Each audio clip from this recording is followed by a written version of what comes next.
"Nice brachiating," to her friend Savannah Stewart as Savannah dismounted, and I was again reminded why I love my job. I also teach them to be better storytellers. Problems are the main ingredient, I tell them.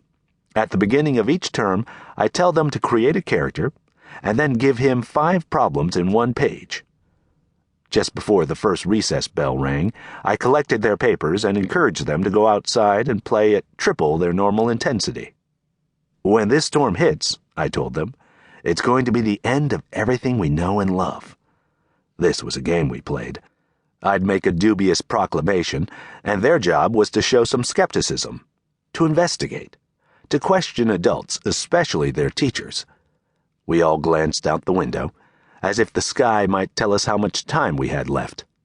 Several gulls wheeled over the playground, anticipating the spillage of raisins and graham crackers. "My birthday party?" someone asked, after a time without turning from the window. "Will it be the end of my birthday party?" "Where is it?" I asked. "Golden Gate Park." "Ask for waterproof presents," I said. "Barney?"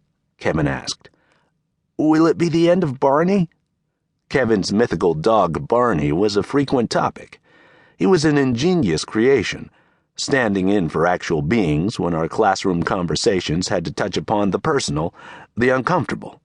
He also garnered Kevin the laughs he felt he needed each day. But this time there wasn't much laughter, and I knew some of them were worried about actual pets. "Barney will be fine," I said, "but you may want to keep him inside." Beyond the playground lay the broad, grassy field, and at its far edge stood the sports shed and the tall chain-link fence that kept balls, flying backpacks, and wayward children from tumbling over the top of the high retaining wall and down the cliff. In the distance stood the skyline of downtown San Francisco, quiet and still but for the trembling of its flags. I figured by then the storm must have crossed through Vancouver and made its way into the lower 48. It wouldn't be long now, and here we all sat, energetic and innocent and helpless, like teenagers in a horror movie forest cabin. The bell rang and my kids scrambled for the door. "Get out there and make it count," I said.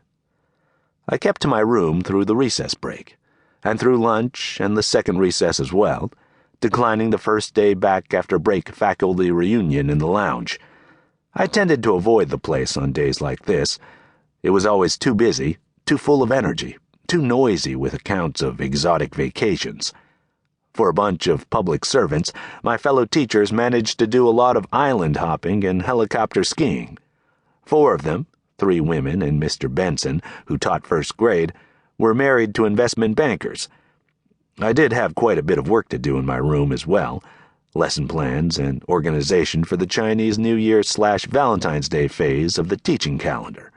But my primary goal was the avoidance of all that collegial exuberance. It wears me out. Henry made his teacup appearance just before the final bell. A single cloud had breached the frame of my windows, small and compact, with a faint dark core. A warning shot, I thought. I had poured myself a half cup from my teapot, and I was working at my desk when I felt something along the edge of my vision. When I looked up, the steam from my tea had ceased rising. It stood motionless. 3 or 4 inches of linked spirals, loops, whorls, all as still as if photographed. Without thinking, what would there be to think? I reached for it. I was barely able to stifle a gasp when it collapsed back into the mug, sucked in with a force that made me think something huge at the bottom of the mug had taken a great sharp inhalation.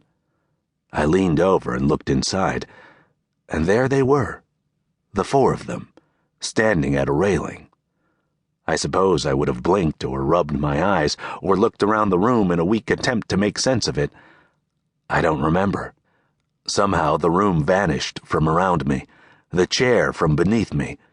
Even the sense of strangeness I should have been feeling did not quite materialize in the presence of this image, which now filled the copper disk of my tea's surface.